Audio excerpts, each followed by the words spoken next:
Hero Balloon in a nutshell. Balloon will be the next hero coming to Clash Royale. You can find him in the Diamond Pass as a choice, so technically you can either pick him or pick the Evo Minion Horde, which if you're gonna be buying, I would appreciate using code Abdod to support the channel. His ability drops a Skelly Trooper for 2 elixir and can be used every 12 seconds. The Skeleton Trooper is significantly more tanky than it looks, to the point that it survives delivery. It also deals way more damage than you'd expect. It looks like a skeleton, but it's nowhere near as weak as one. Here is the interesting part. If you deploy him when something is within 6.5 tiles of the balloon, the trooper will fly towards it. The targeting logic of this trooper is basically it'll just go to whoever is closer to the balloon. So basically, your balloons can now snipe stuff and defend itself without necessarily relying on miners or certain spells. The trooper has landing damage that is high enough to one-shot archers, dart goblins or firecrackers, and the landing damage is a splash attack,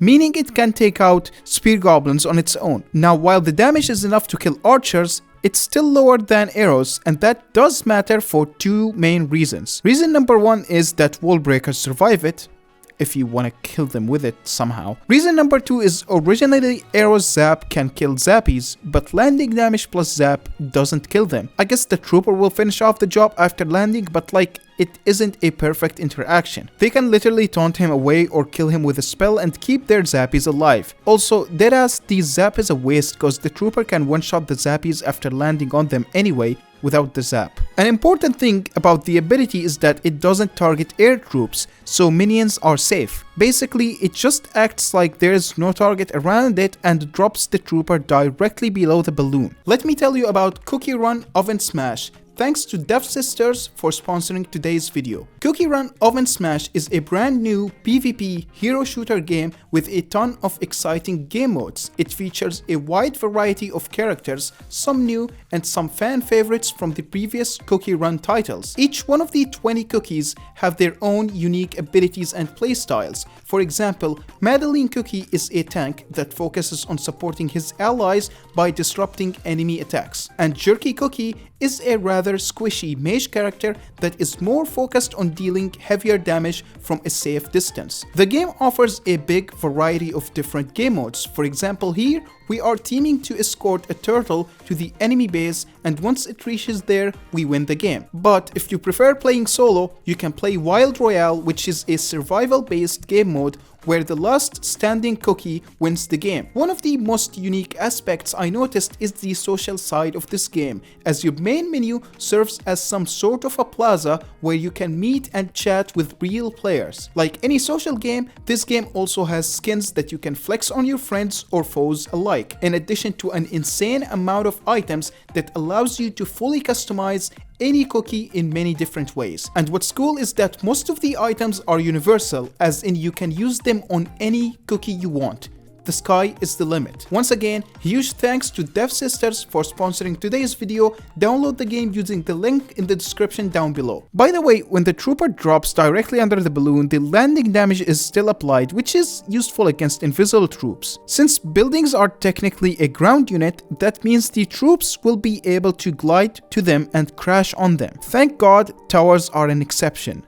The trooper can't target them. In fact, even if he targeted something beside the tower, he has a 90% crown tower damage reduction, so he would deal like 26 damage instead of like 250. The reason this tower reduction was added is because you literally can't stop the skeleton trooper no matter what. Like, you can try vines, zap or any type of spell, but with no use as he is immune while flying. And even though he looks like a projectile, he can't be reflected by a monk. He is very tricky to counter. One method could be to place your cards towards the king tower and accept that they are dying in exchange of a king activation. You could also tornado the little f***er away entirely if you want to keep your wizard alive. Certain cards can deal with him on their own. For example, Magic Archer can teleport away.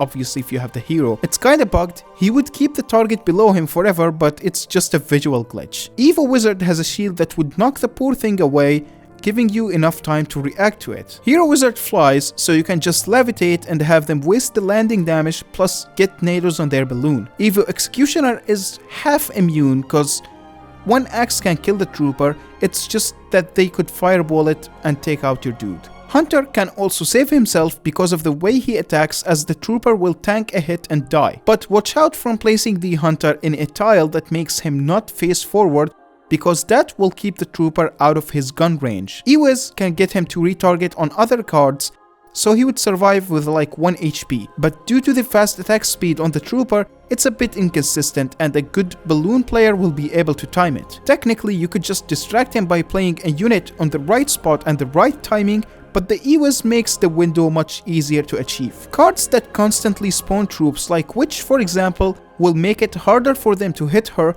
because the skeletons will take priority. This would apply to the Furnace, but it's a bit less likely to work considering the spirits die almost instantly. What's surprising is that Mini P.E.K.K.A can genuinely work, as he one-shots the trooper before your ranged cards die. Other cards technically can one-shot it, but it's like, I don't know if you're pulling this prediction off in a real game, especially since they can just arrows whatever is left of your troop. A bit inconvenient, don't you think? Or you can stop overthinking stuff and just run Phoenix, Mega Minion and make sure they can't use their ability. Speaking of uses, the ability acts as a great way to make your balloon one-shot buildings. Basically, no matter what building they use, a balloon hit and the trooper will probably one-shot it. Even something as heavy as a mortar will break, but it needs a few trooper hits. Not only is this useful because of the slow hit speed of the balloon, but it also can help with things like the spear goblins from the Goblin Hut. And on the topic of buildings, it's a really nice elixir pump sniper if you somehow manage to get your balloon close enough. The mechanic of the trooper dropping right below the balloon when there is nothing inside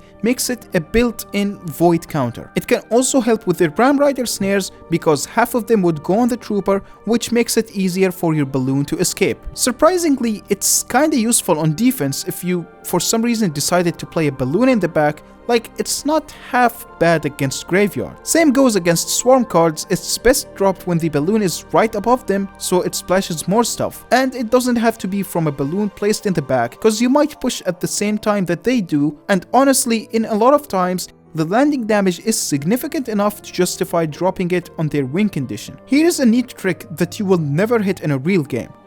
Good luck pulling that one off. In case you really wanted to do it, you should press the ability when the shadow is right on the river like this. The initial idea I had is that it would probably be best played in balloon cycle decks because, I don't know, I've been playing a lot of balloon cycle myself. And don't get me wrong, it will be great there, not just to take out buildings and ranged cards, but also because it might snipe the stuff they play on your miner. Sure, he doesn't deal much damage on the tower, but chip is chip. If you are crazy enough to play Rune Giant and get a buff on the Skeleton Trooper to annihilate their tower, then by all means, be my guest. After thinking, I believe this will be extremely broken in Lava Loon decks. The problem with playing it in a cycle deck is that a lot of the times the balloon will die early enough before getting a crazy ability. But in lava decks, the balloon is way more likely to reach deep onto the enemy side that it will kill most of its counters. To put things into perspective, lava decks might genuinely not need to run lightning or fireball anymore. They have a 2 elixir ability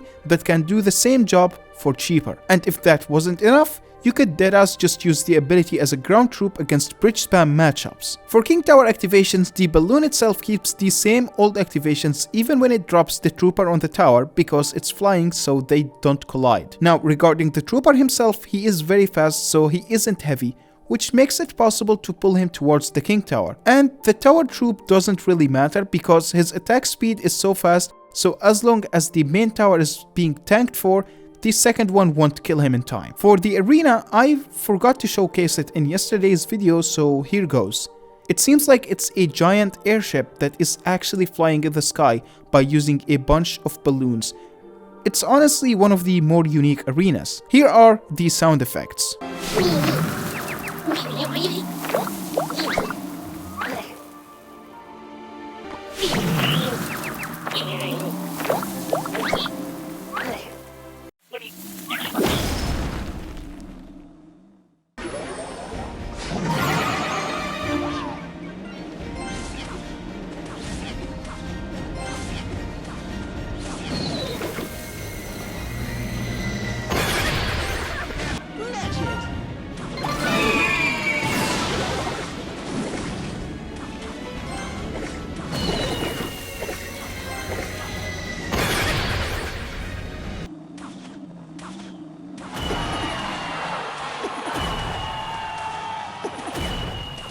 honestly, during the feedback window, I didn't heavily push for nerfs because for some reason my dumbass forgot about Lava Loon and only thought about how it would feel in Balloon Cycle decks and figured it was tame enough. I am very sorry for all the Lava Loon decks we're gonna be facing next season. Correction. All the Lava Loon decks you are gonna be facing next season, because if it's a full Lava meta, I'm taking a break from the game, my dudes.